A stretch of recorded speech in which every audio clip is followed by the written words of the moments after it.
阿罗汉果位或者是菩萨的果位，那这样的话都是。Many practitioners, of course, they truly believe in the cause and effect, and they would think to themselves, I will not create negative karma, otherwise the creation could be very horrible.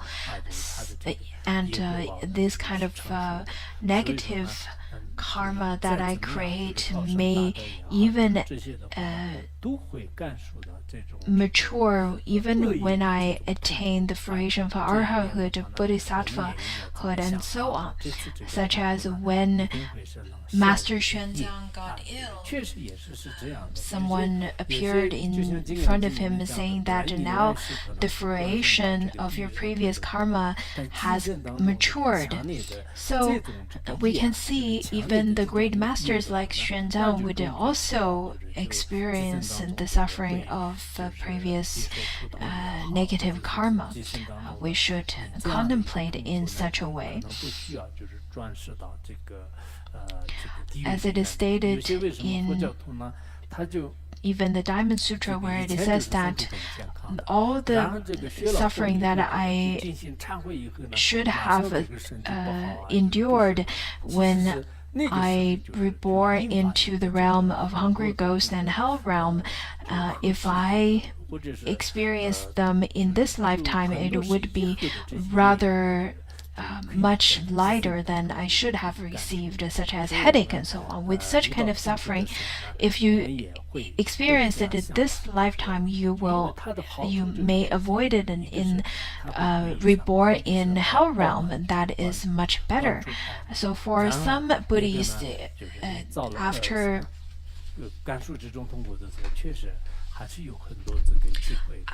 they took refuge and become a Buddhist, right away they don't get their body is not as healthy anymore, and so on.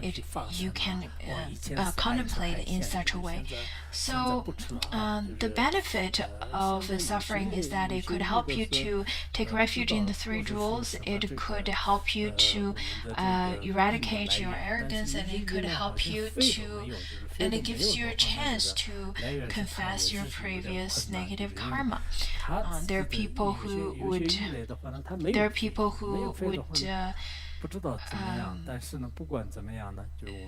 people, when they're healthy, they don't really confess, but once they get ill, they would then right away go release life and do lots of positive deeds, and they would say that I used to eat lots of seafood, but now I don't anymore.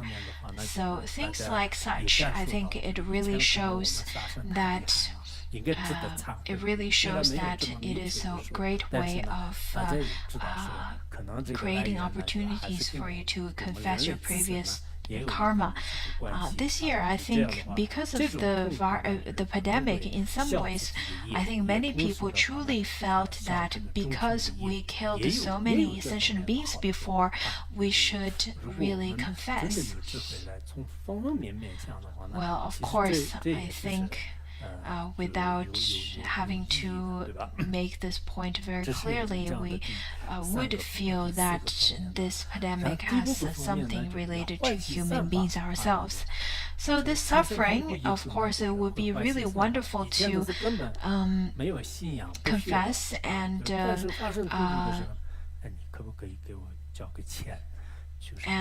from this aspect, I think it is very meaningful. The fifth aspect is using suffering to find joy in positive actions. There are people who probably didn't have faith. They said that, well, I'm suffering quite a bit. Could you ask the Sangha to release life for me? Could you ask Sangha to chant mantra for me? I would ask why. They said, well, just many problems happened. When people encounter problems, they would want to practice virtuous deeds. I think many people have that kind of mindset.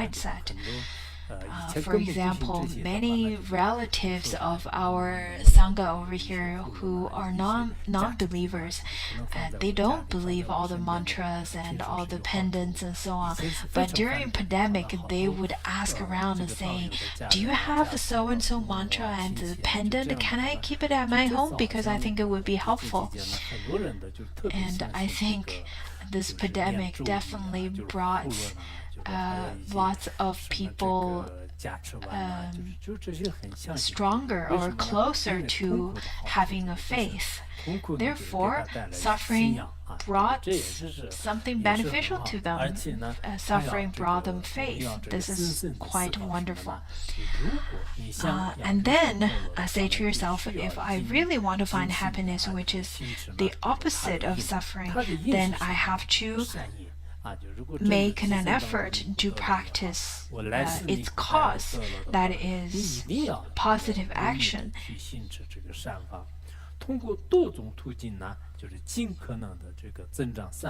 We should then try our best to practice the cause of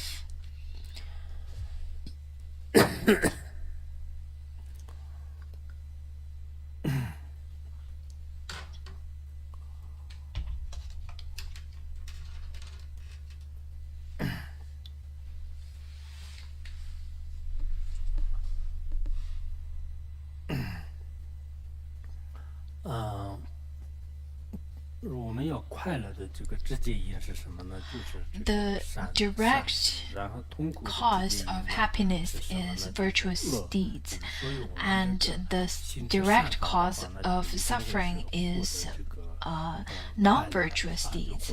So in order to attain happiness, then you have to practice virtuous deeds.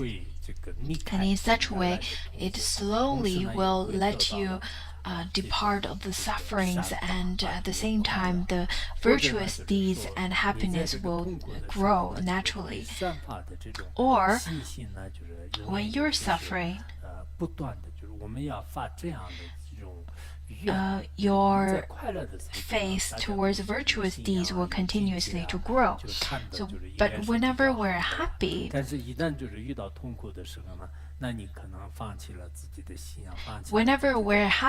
maybe we practice very diligently, but whenever there is suffering, people could give up their faith and practice, and that would be very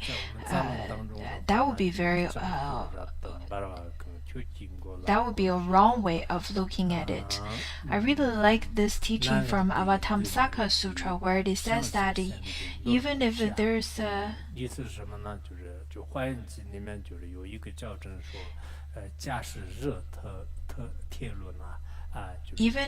there's a hot plate of iron that is circling on top of my head, I am not going to view it as with that kind of suffering, I am not going to give up my bodhicitta. I remember Master Montan, who's a famous Zen master in China. He encouraged himself with that verse when he was imprisoned. Even if you suffer from a hot iron plate that is whirling on top of your head, which is really hot and very difficult to endure, under such circumstances, will not give up your awakened heart, your bodhicitta. We should have such firm faith. Whatever suffering you're facing, you should not give up on the willingness to practice virtuous deeds. This is extremely important. But we ourselves tend to do rather the exact opposite. Whenever there's a tiny bit of problem that happens to us externally, and then you would say, "No, I can't do this anymore," and right away you feel scared, and some of them would even get derobed. So Without deep faith, whatever little changes that happens outside would waver your inner faith, will waver your belief. Therefore, it is only through through obstacles and turbulence you will know if a person have a genuine deep faith or not. In fact, after encountering difficulties, there are people who would practice more diligently on virtuous deeds.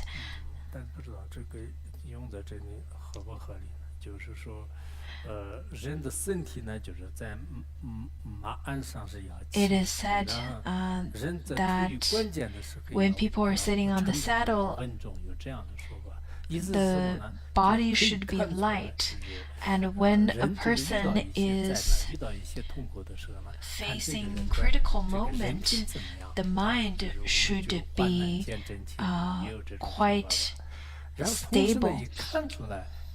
It means that you can only see a person's true character through difficulties. It is said a friend in need is a friend indeed. So in such a way, you can really see a person's genuine practice. Some people, after encountering a little bit of difficulties, and then right away they give up their faith. And there are people who would face great torment and not giving up on their faith. Just like the more you tempering the gold, the purer the gold. I think it really applies to our faith and practice. I understand that there are people who cannot go through difficulties.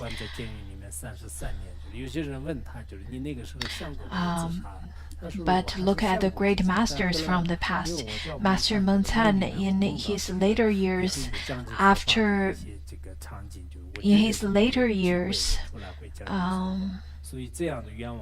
he was imprisoned for 33 years, and there are people who asked him, "Have you ever thought about committing suicide?" He said, "Yes, I did.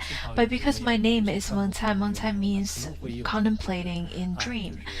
So he told lots of dreams.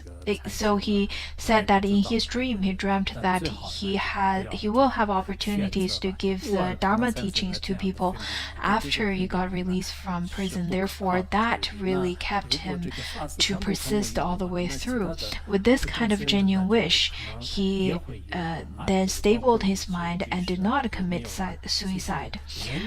Do we have people here who ever committed suicide? Well, maybe not. How about Kenpos and Kamos? Maybe as well. Do we then meditate in the dreams? I'm not sure. But anyhow, in whichever way, even if you don't dream with meditation, I think it's the best not to choose such an extreme way of ending your life. Sometimes those are just dualistic thoughts, and this kind of deluded thoughts are not reliable at all. If Dharma masters and Kenpos and Kemos had such thoughts of committing suicide, I think lots of people must have many more of those. Anyhow, I think we should supplicate to the three jewels so that we can control our mind. Anyhow, the general idea is the only way of increasing your virtuous fruition is to have virtuous aspiration at all times. According to treatise on the response of Tao, it stated that if our mind is constant, accompanied with kind thoughts, then the the good spirits will follow you. If otherwise, then the evil spirits will follow you. So instead of thinking about how other people are not treating you well, I think we should be really kind, because in such a way the things will go eventually more smoothly.